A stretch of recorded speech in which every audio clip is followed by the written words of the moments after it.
आज चाहिँ यस्तो लोकल के टमाटर भन्छ मसिनो टमाटरको टक्क अचार बनाएर खाने हो।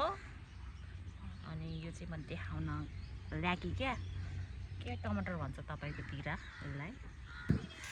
फल्नुसम्म फल्छ नि त यो त फेरि पाकेपछि त ओ माई गड टक्क लगाएर उयो लसुनको पत्ता हालेर लसुनको पत्ता डक्राएर खानुपर्छ अचार दामी हुन्छ हैन।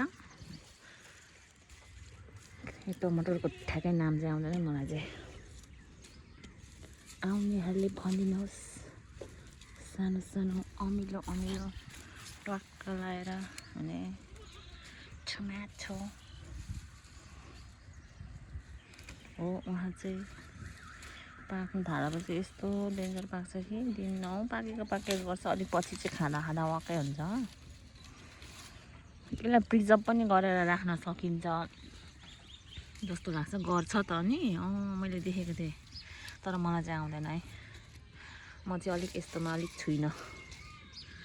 यो बनाएर सनाएर राख्ने चाहिँ मलाई चाहिँ आउँदैन कि।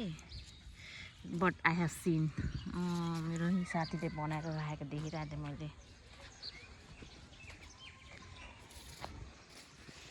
मेरो एकजना साथीको मैले च्यानलमा देखिरहेको थिएँ च्यानलमा।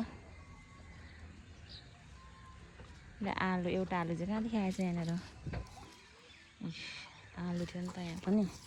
यो टमाटर पनि पाकेको छ टिपिदिनु पर्यो। किरा पनि लागेको हुनसक्छ यस्तो टमाटरमा चाहिँ।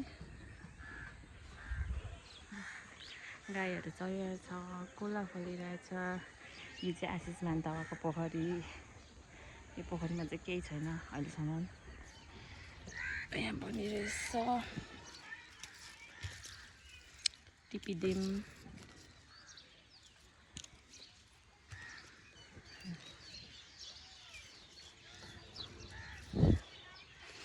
टमाटरको सिक्दा यो त्यस्तो भएछ। किरा नि लाग्छ नसक्छ यो टमाटरहरूलाई। किरा परेको नसक्छ।